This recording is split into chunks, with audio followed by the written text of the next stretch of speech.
Welcome to the Outhouse Lounge, where we relax and talk about things. Don't need that new tagline. Despite what the music and radio industries want you to know, rock music did exist at some time. And I mean rock. I mean good, solid rock, with people who could play and groups who could, well, rock. With me is someone who was immersed in that world, has played with legendary groups, and has worked on preserving some of the great history of rock and roll. Welcome to the Outhouse Lounge, Nancy Quatro Glass. Hi. Hi, Nancy. You were a member of both the Pleasure Seekers and Cradle, working with your sisters, the Quatros, a longtime music family. What was it like? Let's start with the early years. What was it like growing up with such influences around you? Crazy, to put it really bluntly, really crazy. Amazing. Everything I can think of to say it was. Because the girls started Pleasure Seekers, I was the youngest of the family, so I was only 12 when they were really going at it. So I wasn't in the band, but I certainly got to hear them practicing. And my brother was also in the music business at that point, so he was off doing his thing with all the Detroit bands, meaning managing, promoting, putting on rock shows. So what I did was I babysat for him, and that's actually where I met Bob Seger, Ted Nugent, all the ones that were really getting a name in Detroit. And it was a huge, Pleasure Seekers was more of like a cover band, fabulous, and did a great job. But by the time I was ready to join, which was 15 years old, I literally quit high school. Susie came down, asked me to sing with her, to harmonize in the basement. I did a song, and she promptly went right up to my father and asked him if I could quit school. And he looked at me. It wasn't really quitting school because I never went anyway. Oh, so, there you go. So I was one of those. School was prison for me. I was a free spirit, rebellious, blah, blah, blah. I would like to annoy my teachers in school. They didn't like having me in there because they knew I was going to start some, not real trouble. I was just pretty annoying. Yeah, I just hated it. I felt like I truly was in prison. So she asked him, and he looked at me, and he said, and he was a musician. He worked at GM in the day, but he was a musician at night. And he asked me, one vital question, will this make you happy? And I said, yes. And he said, okay. That was it. Went the next day and quit school. And so I joined Pleasure Seekers as the lead singer. And Susie, who was the lead singer, she just went to, really honing her bass craft. And then we changed the name to Cradle. Because music was much heavier, getting much heavier. That was Cream and Led Zeppelin and blah, blah, blah. So we changed it to Cradle, our name. And that's really my journey is more in Cradle than Pleasure Seekers. So you start Cradle. What was the plan for that? You guys weren't the same kind of cover band the Pleasure Seekers were. I don't think we had a plan, because back then music was so all over the place in a good way with the creativity. You could go to a club, like Easttown or Grandy Ballroom, and you would have so many different genres of bands, where now it's like genre based. If there's a lead rap band, then the rest that are going to be before them are going to be rap bands. This was B.B. King with Led Zeppelin. You could see across the board different styles of music. So I don't think Cradle had a plan at all, other than to create and kind of see where it would lead us musically. And we definitely were led, if you're going to go by genre based, we were very esoteric in some ways. So we've got the real heavy, but we've got the lighter and just exploring. That was the era of exploration for music, no doubt about it. Which was good, but there weren't a lot of all-female bands at the time. There were basically none, and what there really were none of was anyone that played hard rock. No, not a lot. A lot of women were relegated to doing ballads and Maybe on occasion you had your outliers, like your Honey Landtrees and the Honeycombs, who was an outstanding drummer. People don't realize how good she was, but there's some YouTube footage of her just jamming. You Yeah. had Janis Joplin, you had Linda Ronstadt, but there wasn't much around, or at least women weren't allowed to do that. I'm sure many wanted to. If you were hard rock, like you mentioned, Joplin, you were relegated to being a singer. But an all-female group that's actually writing their own music, that was unheard of.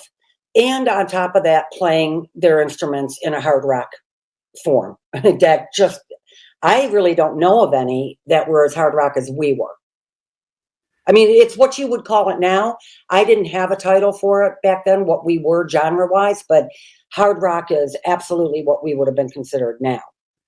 Probably. And now there isn't really such a thing as hard rock anymore. I'll get into that with you later on, because that's a whole other set of a bag of worms that we could talk about here.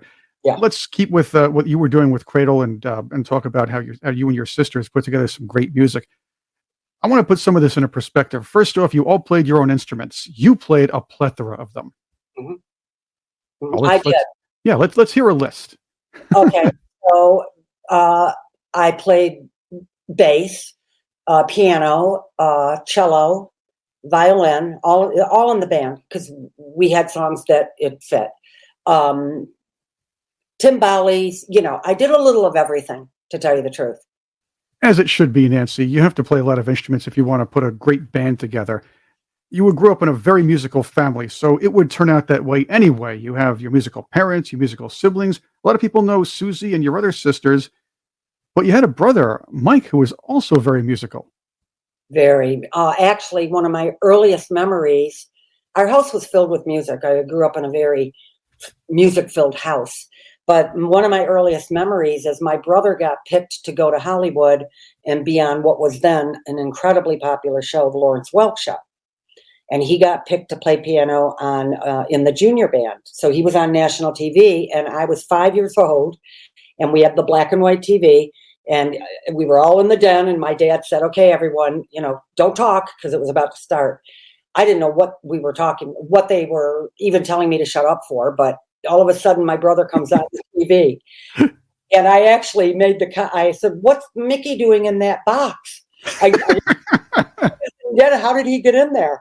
But that was my first introduction to my brother, and where he would actually head, because if you're going to pare it down, my brother is without a doubt the most talented musician in the family, and all my sisters would agree with that. You were working on a documentary about your brother. I want to get into that in a little bit, but let's get back to you as a singer. We'll get to your brother pretty soon. Okay. And this is taken from the Quatro Rocks website. You were called the mover of the group, the sensual bitch goddess. Can I say that? Can I say that on the air? I'm going to find out. If I get demonetized, that's what happens. I'm reading this word for word, YouTube police. Yeah. The focal point of every male in the crowd. That must be nice.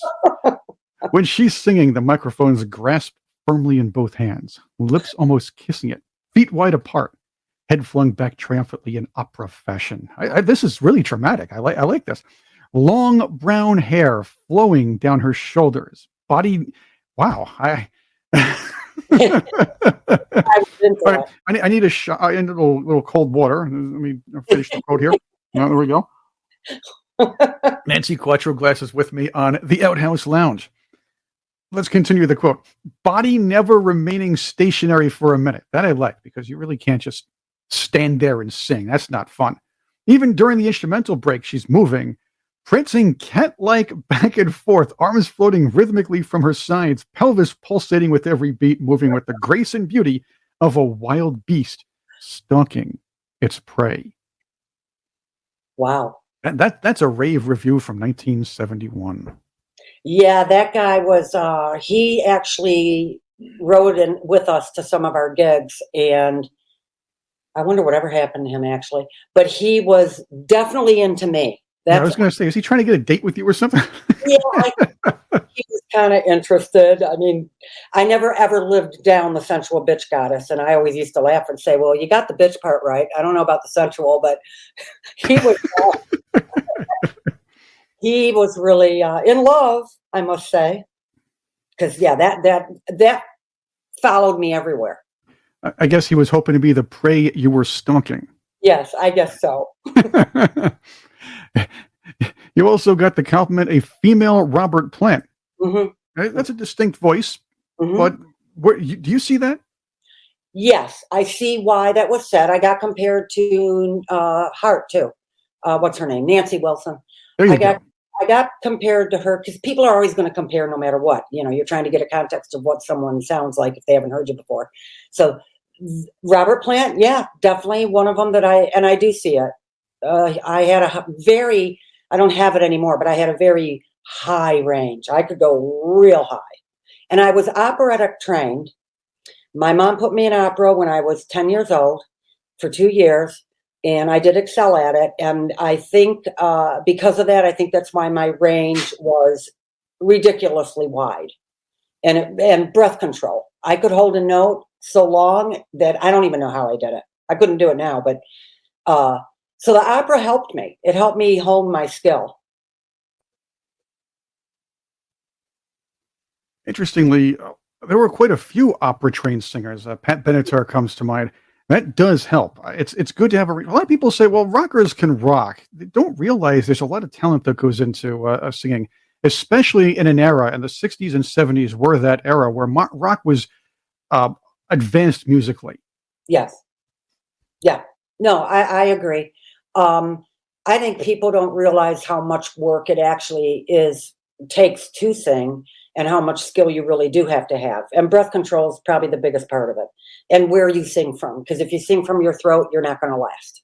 You have to sing from your diaphragm. So for a little while there, I was giving singing vocal lessons I had some students, and I had one that literally because I had a whole system of how I would do it, and she'd get done and just say, oh my God, I mean, I had no idea, because it's not easy.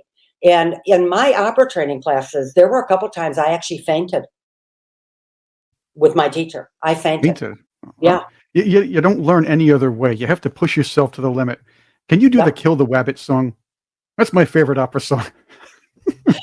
I don't think I could do any of it anymore. It's amazing how when you age, how your voice changes anyway. I know I don't have the range anymore. But you do talk through your diaphragm, and that's what I have to do. They train us radio people to do the same thing. You don't want to hear a guy talking like this. Yeah. Unless he's doing voiceovers. Yeah. Or if it's Rick Dees doing the duck voice for Disco Duck. That's a different story for a different day. Right. With me is Nancy Quatro Glass on the Outhouse Lounge. Both the Pleasure Seekers and Cradle became important parts of music history, Nancy. And this was a time before the Runaways, a time when all female bands, as we kind of touched on before, who played their own instruments were unheard of. You had vocal groups. Those were cool, and I love my girl groups. How did some of your male counterparts treat you at the time? Most women were singing the lighter pop fare, not rocking it out. And I'm not one of those wokey types, as you know. But women were not exactly respected as hard rockers at the time, aside from, as we mentioned, a few outliers. Yeah.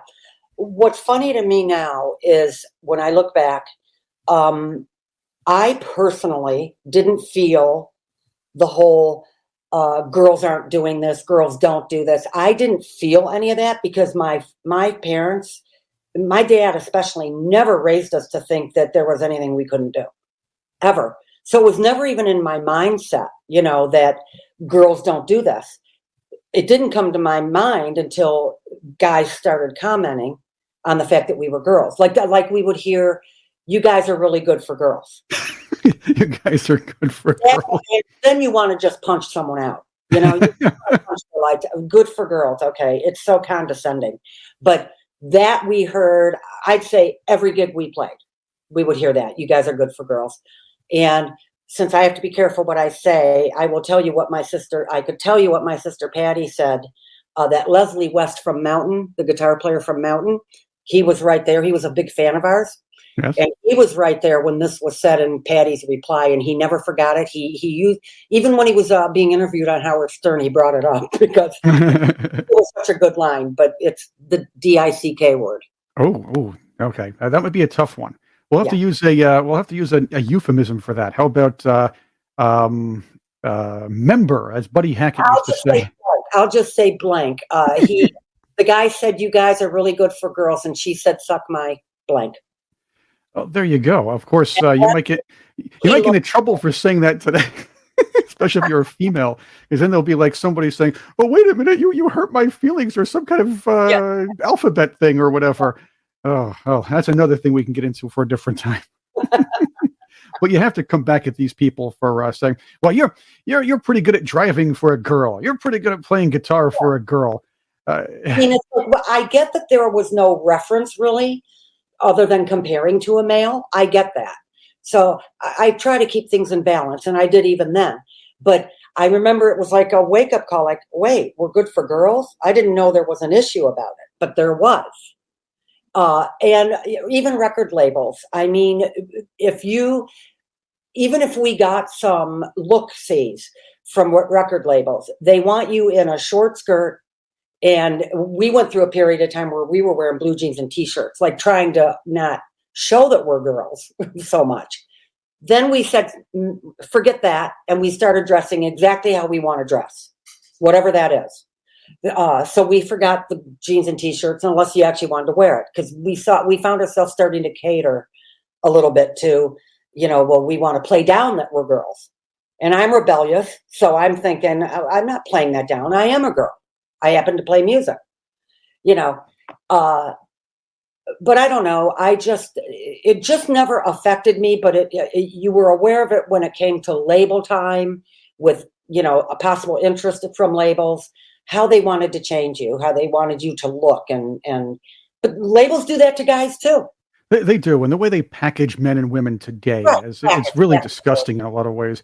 It is. Why are they calling you rockers, not feminine? Why wouldn't a record company want somebody who's, I'm going to read it again, whose arms floating rhythmically from her sides, pelvis pulsating with every beat, moving with the grace of a beauty of a wild beast stalking its prey? If that's not feminine and cool for a record company, I don't know what these people were thinking. You know what, though? I think record labels are not very innovative, especially back then. They're not very innovative, and that someone didn't have the foresight to see there is no one like this out there.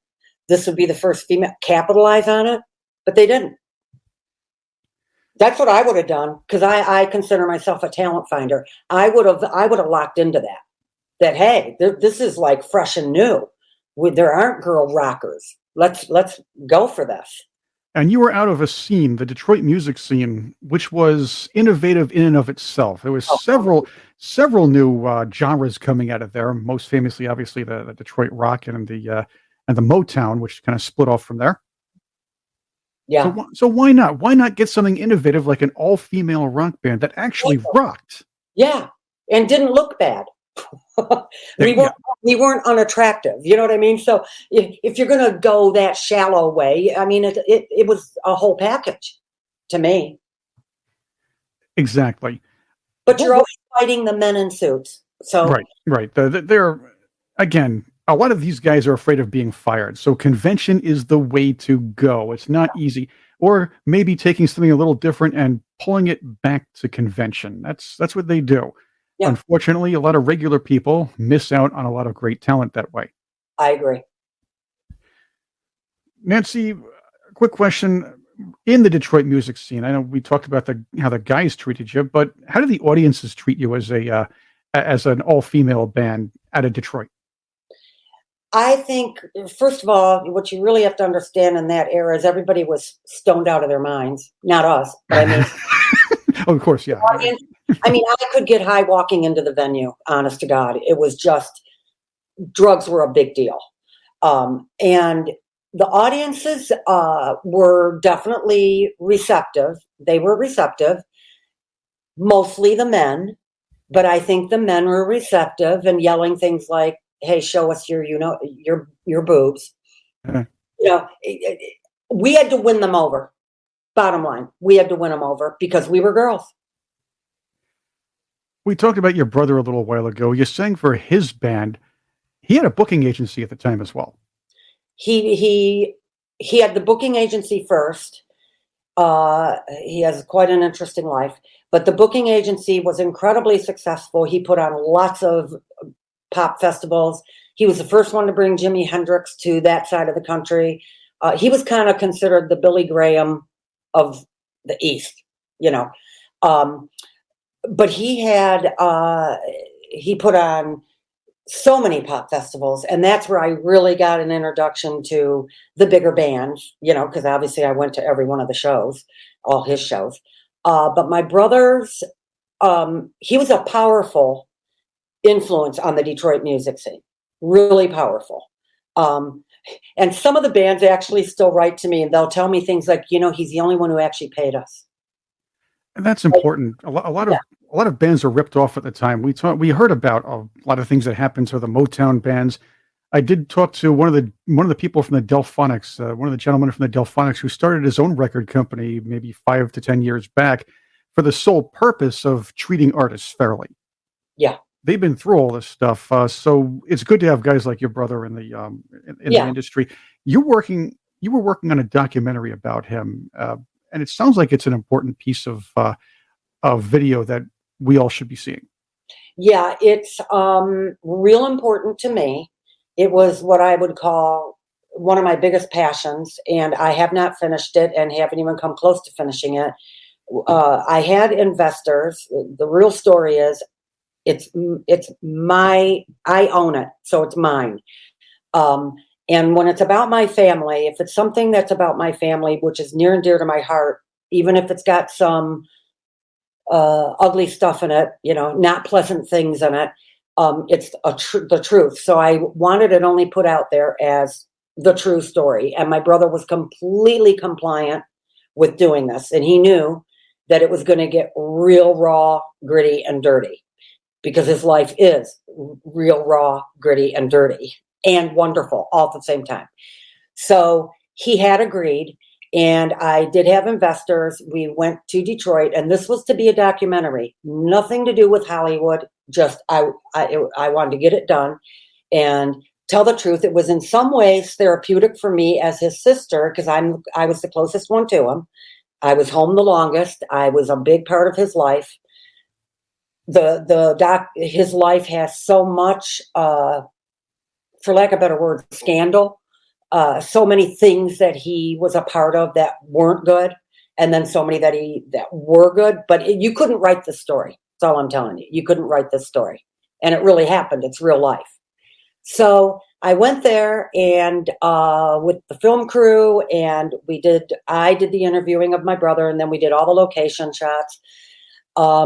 And my investors decided that they wanted to go to Hollywood, and they wanted to, because one of them had some real, you know, he had connections. They wanted it to be a movie instead of a documentary. And I said, absolutely not. That was because I have a lot of integrity and it's mine. So no. And we talked about it. I said, I get, because you think this could really be something. I get that, but it has to come out first, because I know what Hollywood does to reality. Oh, yes. You're not doing that with my family.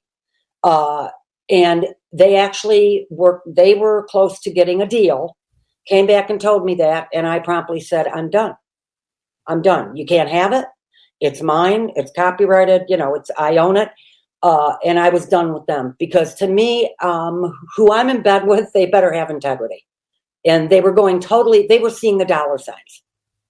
And you know what? I told them, I said, if this documentary comes out and Hollywood truly wants to make a movie out of it, I'm not going to care then, because I already told the truth. They can ruin it all they like, but I already put out the truth. It's like that book versus the movie thing, documentary versus the movie. The truth is in there somewhere. The Hollywood version, well, it's embellished so the masses will come see it and they'll be like, wow, that's incredible. And then there's a few that'll check out the documentary and say, hey, wait a minute, the movie left this out, or the movie didn't say this, or that's not how it happened. Now I see.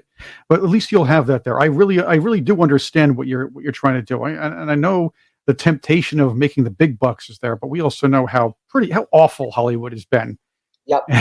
No, thank you. Yeah, No. You wouldn't trust these guys as far as you can throw them, and I don't think they want to go to Manitoba. No. I agree. I hear it's a nice process. This was so near and dear to my heart, and it still is. And the fact is my brother's 80 now. So I was in a hurry to get moving on this, because I'm sorry, the clock's ticking. And for me, it was, I got to get this done. And while he's still of sound mind and blah, blah, blah. And the interviewing, the process was fabulous and it turned out incredible. I was real proud of it. The location, everything, just how the story was unfolding. But I had the whole ending. I had it all planned out where we were doing. The ending is so powerful that I know that at the end of this, if I had made it to Netflix or whatever, if it got finished, that I would have gotten really good reviews, because it really was. It made me want to become a documentary maker, actually. Well, there you go. The only problem is they'll be saying, "Oh, Nancy says all sorts of mean stuff on social media. We can't put her on Netflix." Oh, yeah, no. I could care less, and I know. And I will never care about any of that. But Well, you know what that would do? It'd give you good publicity, and people want to buy and see the documentary. exactly. Yeah, I mean? And it's a good story. It's not like it's, that's the important part. It really is a good story, and it's worth a watch. But And you have that same perspective in a lot of ways too, because not only was your brother a talent agent and a booker, you also manage talent. I did. I've always considered myself a talent finder. If I could live my life over, I would have probably definitely gotten into producing, and I would have moved in a different direction. But yeah, I got bands on national tours, and one in particular that my heart. If I'm into it full throttle, and I was into this one particular band. It was my son's band, and not because he's my son. Because if he sucked, I'd say it, and I wouldn't manage him. But they were, they really were Tough love. Yeah. Well, I wouldn't lie to my kid and tell him you're great if you're not. I would tell him, maybe you look at a different field. This isn't your thing. But I knew from age 5 he was going to be a drummer. It passed down to Susie's son. He's a guitar player. Oh, him I've heard. Yeah, I've heard him. He's good. Yeah. And then so the grandchildren, some of or our kids have carried on, at least with the talent part of they inherited that. My sister Susie's daughter Laura sings really well, and then my son Michael, my 2 girls, they're more artistic, but they're creative. One was more into acting. Don't speak too loud, because your family is so talented that somebody in the government's going to come after you and force you all to redistribute that talent to the rest of us who are untalented. Yeah, I loved that whole life, the creative part of it. And it's weird to go into the normal sector where you're doing normal jobs, even though I am right brain, left brain. I'm both. I prefer the creative, but it's hard to make money creative. I'm with you on that. I've been in radio for a long time. I know the answer to all of that. Yes. However, you're again a talent seeker. So what kind of talent, what do you think would make a good band that Nancy Quatro Glass would say to herself, hey, let me take this group or this artist under my wing and bring them to the forefront? That's really hard, because I will tell you, till this day, people send me music on my private messenger all the time. All the time. And please give this a listen. I don't even know how they know to send anything to me, but they do.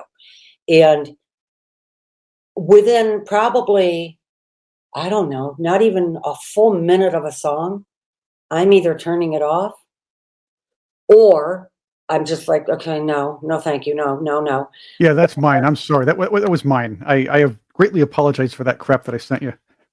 Oh, yeah, I'm not. And then I'll have, but then something will maybe make me go 3 minutes, just to kind of see, okay, it got me a little bit, but it's almost immediate for me personally. If a song grabs me instantly, then I really will sit and listen. And I'm a weird listener, because I listen overall, and then I'll go back and I'll listen to just the singer. Then I'll listen to just the guitar player. I want to hear, then I'll dissect what's each instrument doing. But now it would be, I'm definitely more hard rock. I always have been, always will be, even though I love all genres except rap. I'm not a rap girl. But there's even a few rap songs I actually do like. I think it'd be really hard to find what I would call a great band coming from the era I come from today. It'd be hard. Back in that era, and you were saying it was a very discovery type era, uh, performative, if you will, with music too. You had the luxury of the FM band at the time. It was experimental. It was the alternative to the popular AM radio band. Longer songs were allowed to be played. You could make more symphonic rock, and that became very, very popular. It was the opening and the advent, or the precursor to the advent of album-oriented rock, something we do not see anymore today, and I contend we need badly. Yeah, I agree with you. It's funny because when I was managing my son's band, which is now 15 years ago, when I was managing them, I would ask, there were quite a few local bands here in Dallas. We had a very great music scene back then. And I would love talking to the young musicians and ask them, like, who are your influences? Just because I got to know them all. We were always down, at the music scene. And it was amazing to me. Almost, well, actually, I don't think I ever heard from one of them that didn't say my era. Not one of them. Jimi Hendrix, like they would name the guitar, who their actual influences were. So that era influenced all music completely. I mean, just look at what was coming out of there when the Who did the rock opera. That made everything back then was so experimental that some songs were 20 minutes. Drove me nuts as a singer. I actually hated it because I'd standing on the stage like, okay, are we done jamming? But I mean, really, as a singer, it's actually not fun. Well, you need that glass of water in between. That's what you guys should have done. Had a nice glass of water sitting there just in case you had those 15 to 20-minute songs.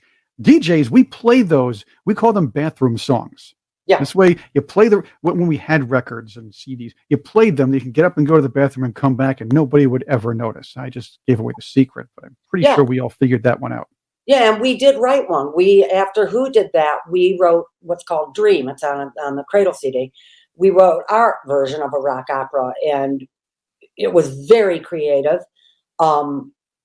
I personally loved it. We even bought timpanis to have timpanis in there because we were so experimental. We wanted in some parts orchestra sound. I'm a big orchestra girl. Oh, me too. I'm an orchestra guy. I play low brass instruments, so I listen for any rock band with a brass section makes me happy. Any orchestra where the music, the classical music is strongly brass oriented, again, I'm in. Yeah, and here's the thing for me, like if you talk about nowadays music, I can maybe count on one hand who I would say, for me personally, that I think are either did one song that I thought was off the charts incredible. Disturbed is one of the people that I think when they covered Simon and Garfunkel's Sounds of Silence, the video, because people hear music with their eyes now too. Video is obviously, you listen with your eyes also. But I can only name not that many bands that I would say to me in this era of music are just extraordinary. My era, I don't think I could think of them all. There were so many. That's because they were allowed to exist back then. That's nowadays, right. And I've contended this with a bunch of my guests in the past, so I'm going to throw it at you. Today, I believe music has turned into a science, a way to, let's say, light up somebody's endorphins so they go out and dance and shake drinks around and yell "woo" on the floor, and hopefully buy the downloads. It's no longer album oriented. I know there are some outliers out there, and you don't see them in the pop charts, or it's a rare occasion where some kind of sneak through. Yeah. But they even take talented people, wrap them up to look pretty, sync their range, even if they have good range, sync their range to a couple of octaves, if that, and keep a few different chords. And I love my 3-chord bands. Don't get me wrong, but that was a whole different story. That was creative, and you can do different things with it back. And this is all just the 5-3-5 millennial whoop, a couple of chords that spark people's, I don't know, I guess will to dance, pick up a drink, and buy a download, and that's it. That's all it is. And the radio, you turn it on, pop radio sounds the same. It's kind of it's homogenized, generic, if you will. And I have to tell you, I haven't turned on. I have my CDs in my car. I haven't turned on the radio in probably 15 years. Oh no. Because I know there's no point. My son, stays very up on music today, and he finds very little. We don't have the same taste, but he's definitely more out there than I am as far as hearing what the latest is. I just haven't been enticed by anything, hardly. I'll make a recommendation to you. I had recently Josie Cotton on the radio show here on the Outhouse Lounge here. We talked about her new record company, Kitten Robot Records. If you ever get a chance, listen to Kitten Robot Records. The bands are the talent is varied. They have a lot of the 60s, 70s influence. They have they even have the B-movie soundtrack influence, some of them. Others have more of an 80s influence, but she has found some real talent lying around. Awesome. And really, there are real artists like her who are trying to find good talent and bring them to the forefront. Unfortunately, the radio and record industry, I use record for the lack of a term. Let's call it the radio and download industry. There we go, the radio and download industry. And I feel actually my heart goes out to musicians right today, because I know that there are plenty of them that are incredibly talented and would really like to make that be their life, and it's close to impossible anymore. Even the big bands, the big, huge ones, when you talk to them about touring, like I talked to Alice. Alice came to town, and I hadn't seen him in 40 years. And we've got a real history with Alice Cooper. And we just went down, it was after a show, and we just went down Old Home Week, because he was a big part of the Detroit scene too. And we were discussing, just even what it costs him to go on tour, what the actual cost is now, why the ticket prices are so high. And it's insanity. Yeah, we always wonder about that. The ticket prices are high, but the artists don't get paid by the venue. No, the artist has to pull in the money. In Europe, in many places, and this is what the artists will tell you, in Europe, they pay the artist. They feed you, they put you up in some instances, depending on how big you are, but at least they pay you. Here, you have to pull in the gate. It's almost like the economics hurt, because even that, you can say that here because that's in context. It's true. It's bull nose. I mean, no, it is. It's ridiculous. I mean, it's hard enough to be a musician. A lot of them have to have, until they make it big, a lot of them have to have normal jobs. My son worked 2 and 3 jobs just to afford his drums, the kits he needed and the equipment and blah, blah, blah. But no, my heart goes out to musicians, because I don't think there's not really a rock scene anymore, and there's not here. I can tell you that our rock scene, dead. The industry killed rock. I hate to say rock. We could bring it back if we wanted to, but it's not going to get radio airplay. What we have is this sort of, and I'm not even saying soft rock, because soft rock to me was the good stuff from the 70s. I'm hearing this kind of wimpy, I'll call it soy rock, if you will. Yeah. You have these terrible rock bands who are just kind of putting out this mellow sound that everybody else is, and they may be trying to sound exciting with that, and I'm going to say it again, the millennial whoop, that hurts my ears to even think about. I know. But rock, creativity in rock is dead. The rock, the long rock song is dead. The story song is dead. The rock anthems, they no longer exist. You are correct. I couldn't agree with you more. And I cannot tell you how grateful I am that I lived the era I did live, because I really did I really can't think of a band that I thought sucked. Honestly, every band I saw that got, somewhat of a name, even like Canned Heat. They're not my thing, but they were good. So you just have all these bands. Grand Funk Railroad, forget it. Should have been mega. There's just obviously Seeger, he did go mega. Alice Cooper's still going. But I hadn't appreciated, and then the English bands, Led Zeppelin. I got to jam with Led Zeppelin. I mean, you got to be kidding. Wait, stop. This is something that my listeners would stop me and say, or put in the comments, hey, Chris, you didn't ask her about this. You jammed. Not only were you the female Robert Plant, but you jammed with Led Zeppelin. So tell us more about that. Okay, so there are a couple stories. Okay, so Led Zeppelin, when they came to town, we partied with them every time, and partying to us was just showing up. We didn't do the drugs. We weren't into the sex. We didn't do any of that. But we were there and got to see plenty of it. But anyway, I don't know how I escaped being so young, not being influenced, but I wasn't. So Led Zeppelin, they played at Olympia, which was the venue to play for the stadium band. And what happened was we had already, partied with them the night before.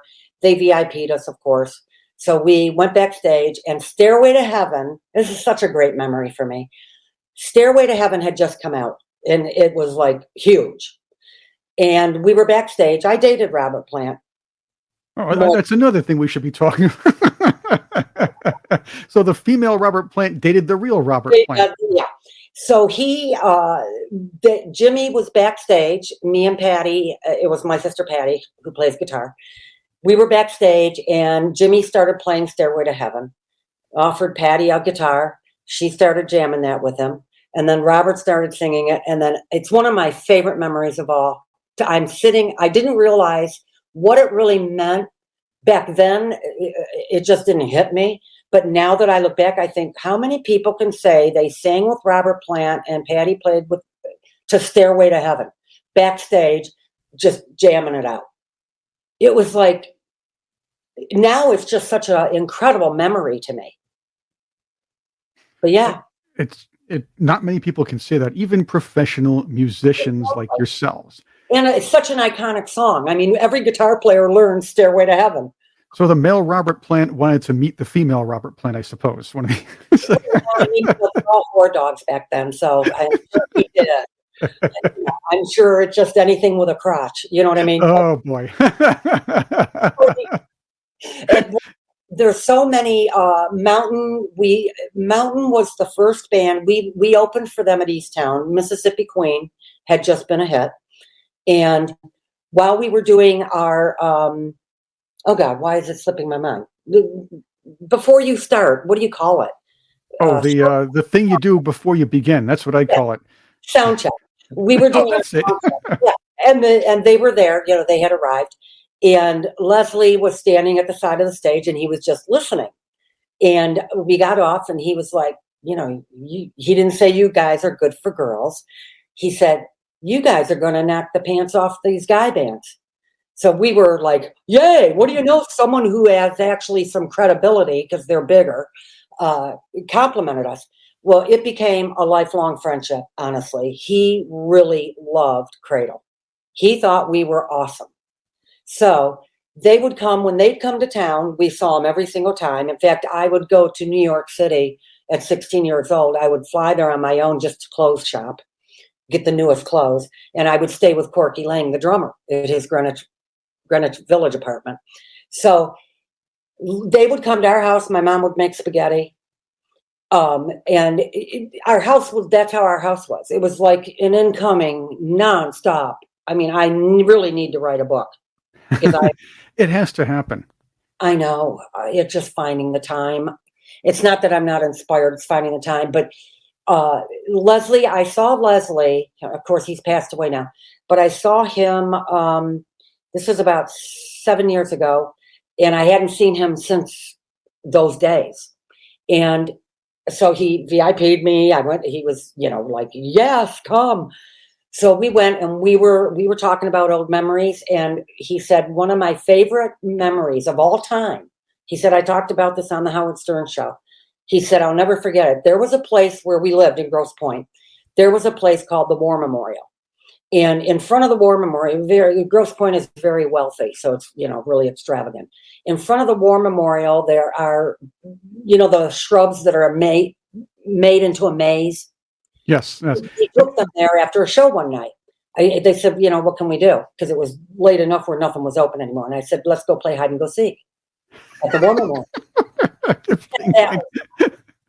And that's what we did. We went there and played hide and go seek. I mean, they're all stoned. I don't even know how they played, but he said that was one of the most fun nights I've ever had in my life, was that night. And he talked about it on Howard Stern. I had no idea that he thought it was that much fun, but he said, you have no idea. Well, hide and seek at a place called Grosse Pointe sounds absolutely fantastic. It was. For those of you who are listening out there, a rich area when they have a word in it with a silent E.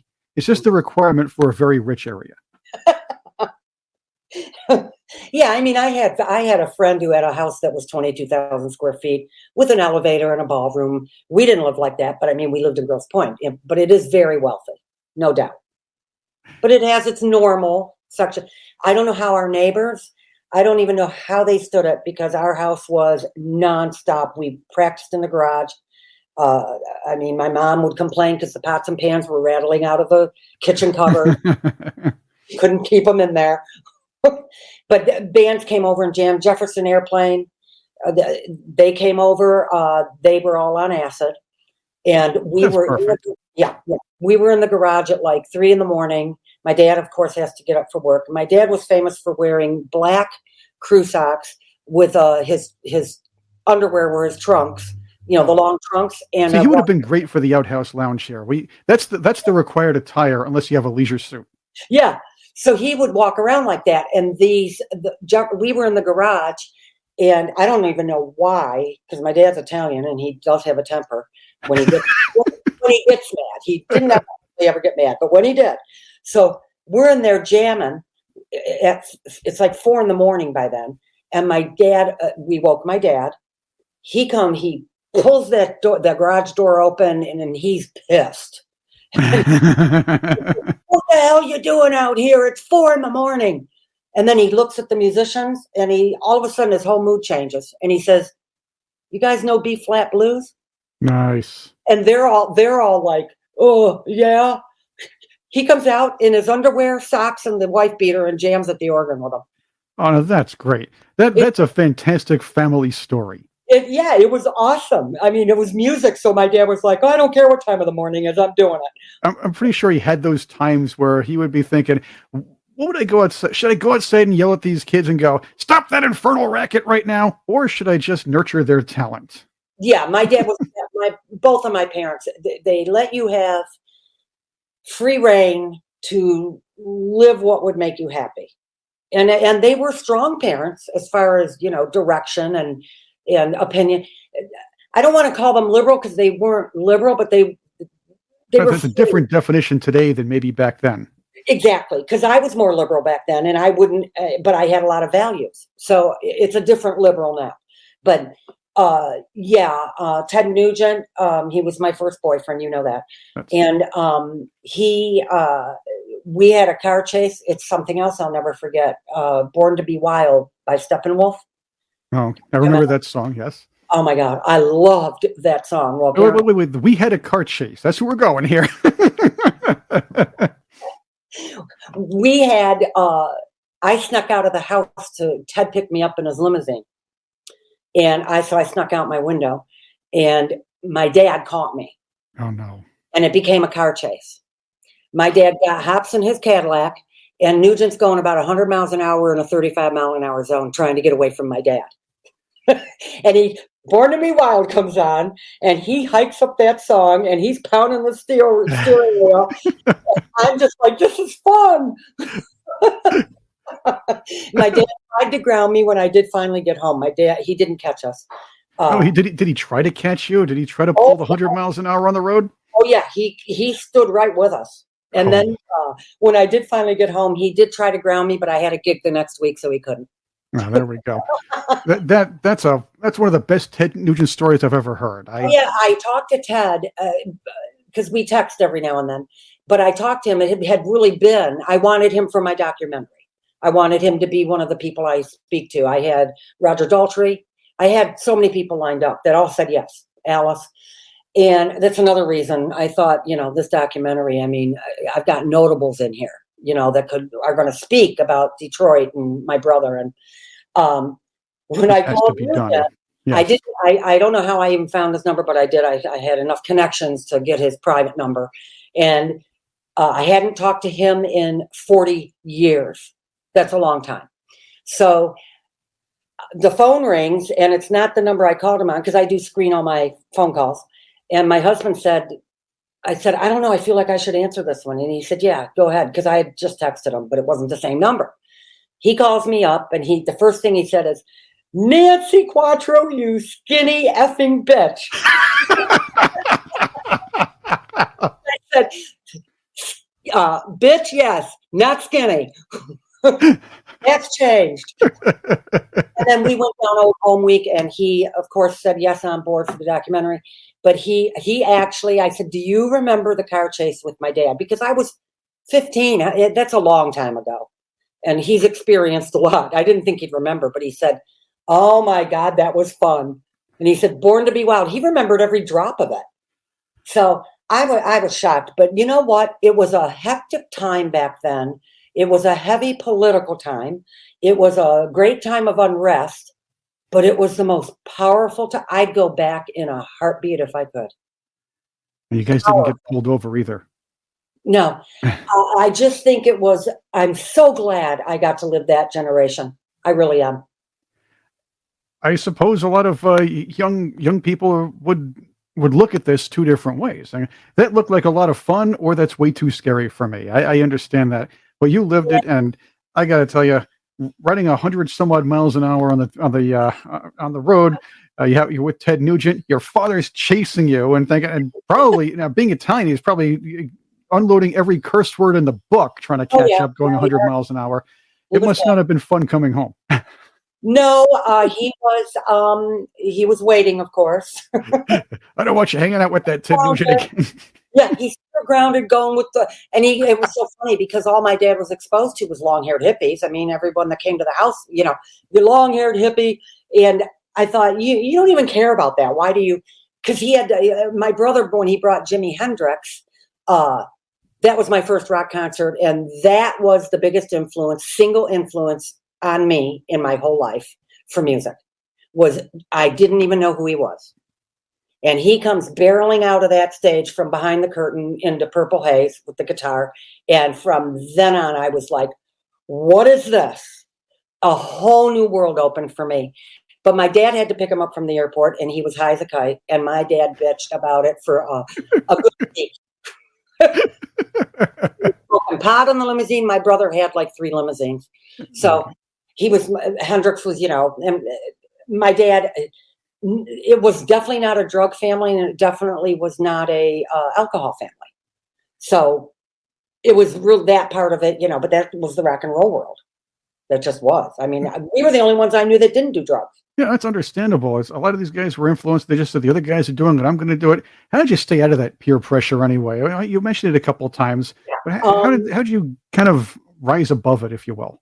Okay, so for me, it wasn't hard. It wasn't even an option to me. I had a healthy fear of drugs. I don't like to feel out of control, and I didn't want a chance that I'd feel out of control.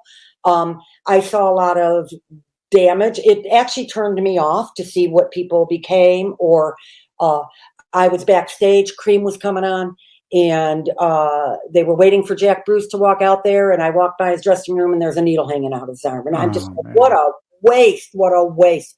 Hendrix dying freaked me out. I just thought, I don't get the point of the drugs. I had so much fun without drugs, and I just don't choose to be. I never drank either. I just don't choose to be inebriated. I like to be ensconced in reality. But now I wish I liked drugs, because I would take drugs now. I think you need it now, just to get through reading the newspaper, or watching network television news every once in a while, or cable news. There we go. Not be in Twilight Zone, because that's what I feel I'm in.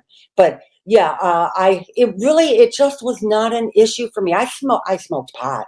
I'm not going to lie about that. That doesn't count. I don't count pot as drugs. Either. Pot was very different back then. It really was different. It was kind of homegrown, and not at all what it is today. It was natural. It just wasn't. And I liked it for the little bit that I did it. But, I just never took to drugs. Never wanted to. I would never be a good drug addict for one main reason. I'd be a horrible heroin addict. I'm deathly afraid of needles. Oh, I'm not. It's just never happening. I can't do it. Yeah. It hurt. They hurt. I'm sorry. They hurt. Yeah. I'm not afraid of needles, but I can't. Our drummer, after Susie left the band to go to England, our female drummer, she's now passed away, but she was addicted to heroin. So that was our first to deal with, and it wasn't easy. And I honestly, I get why Nugent has a strong stance on no drug taking if you're in his band. If you are, you're just kicked out, and I don't blame him. Well, that's the way he wants to run his band, and that makes a lot of sense. It does ruin lives. We've lost a lot of great talent and a lot of good people who have succumbed to the world of drugs. I understand, and you got to see it, and I guess watching it and seeing these things happen to people had enough of an effect on you to just not do it. But you know what's funny, Chris, honestly, because before I joined the band, when I was 13, all my friends that's when drugs were really becoming prevalent, and all my friends were doing it. I mean, all my friends were dropping acid and blah, blah, blah. So I wasn't in the band yet. I think it's just me being who I am. I'm naturally rebellious. I really am. But I'm not going to do something that I'm not really comfortable with. I'm just not. It's something serious like that. So I think having a healthy fear of them, I always had a healthy fear. And that's a good thing. Yeah. I do want to mention one more thing. The Detroit music scene is still pretty darn good. That's one thing we talked about how rock has been dying and everything else. We don't see punk music anymore. And I talked to a few people about, well, there's still punk music out there. No, punk is not punk anymore. If you're playing for like Rage for the Machine, you're playing pro-establishment music and cheering on the government, you are not punk. You're the opposite of punk. That's right. It's anarchy. But Detroit still has great music coming out of that. I want to throw out some names, obviously. Nikki Corvette is still playing and singing. You have Amy Gore continues to put out some good music out there, and you have a lot of really, really good bands that are local. I got to see through both of them, actually, having them on past programs. It's fascinating how there are some quarters around the country where you can still find some really, really good rock. I'm sure there are. It's just not out in the forefront like it Right. used to be, and there's not the like our music scene in Dallas. The bars, basically, you could go probably through 20 bars that all have rock bands playing. There's zero. There's like one left that is actually hiring bands and playing rock music. It's really rare. Detroit, I do talk to my friends that are my age that were in the scene very heavily, and like Jim McCarty, he's a guitarist. There are quite a few of them, and I ask them, we talk like once a year, how is the scene now? And basically what they tell me is there isn't one in Detroit. That's what they tell me. Now, I don't know if it's because they're the age they are, and maybe not getting hired like the young ones do. I don't know, but Jim McCarty has quite a big name. I mean, we got Johnny Bedanjic, the drummer, who's outrageously incredible. These are all the names from back then, Mitch Ryder, all them. But from what they tell me, it's not anything close to what it was. It probably wouldn't be, because a lot of them went national and were able to go to bigger and better things. A lot of local bands will just break up after a while, or a lot of these guys have to do some regular jobs while they put out their music. I have heard some great stuff out of Detroit, to be honest with you. At this point, maybe your friends are saying the scene's not as big as it used to be, but you do have some good stuff coming out there. I'll contend to that. But Detroit will always have great music because you have a whole different type of people that live there. It's different. When I go there, when I fly back there, I am instantly home. I don't care. I've lived here longer now than I did there. I lived there 29 years, born and raised. But when I go back to Detroit, I'm home. I relate to the people. I do. The musician people. And no cowboy fans. Not the that's a whole other subject. Imagine that, going from Detroit with the Lions and going to Dallas and having to deal with all those cowboy fans. Yeah. And a lot of the cowboy fans my age, these are people who were watching the Cowboys win all those games in the 70s, wearing their little feety pajamas and saying, "Oh, the star! Oh, that's so cool! I want my team to have a star as the logo." And Yeah. that's where they became a phenomenon, and they haven't really done much since. Yeah, my son's a huge. I mean, he puts all the the shirts on, and what they're playing. My son loves the Cowboy. Oh, He ouch. just had to take care of Dak Prescott. Is that his name? Yes, the quarter, that's got to hurt. I like Dak. Dak was a good quarterback, though. He said, "Mom, you could not be," because he works for the Texas Rangers, my son, and he said you could not meet a nicer guy than Dak. He said he's just so down to earth. He said really lovely. Always gives Michael a hug, and I mean, all Michael does is make sure his food's right. But Well, he's very, very, very down to earth, and you wouldn't know he is who he is. oh, yeah, the Rangers are having a good year too, so that's all good. Yeah, yeah, they are. It's been a while for them. Yes. Oh, yeah. I worked for them for 7 years. Wow, did you work for really? Yeah, and then I went on I opened up the fine dining restaurant, had to deal with the Ranger wives. I worked there 7 years at the stadium, and then I moved on to American Airlines Center where the Mavericks and the Stars play, and I worked directly with Mark Cuban. I opened up his club. Oh, that's interesting. But now we have to talk sports on the next show. Yeah, that's. I mean, I've done, obviously. I'm still looking for work, so. Yeah, well, we're always looking for work here. Yeah. Yeah. I'm still forging a career in radio, or at least trying to do that. Yeah. Nancy Quatro Glass, thank you very much for being with me on the Outhouse Lounge. Thank you. I totally enjoyed it. Be well, and thank you all for joining us. Enjoy your day, and yes, keep listening to great music. Yes, that's a must. Bye.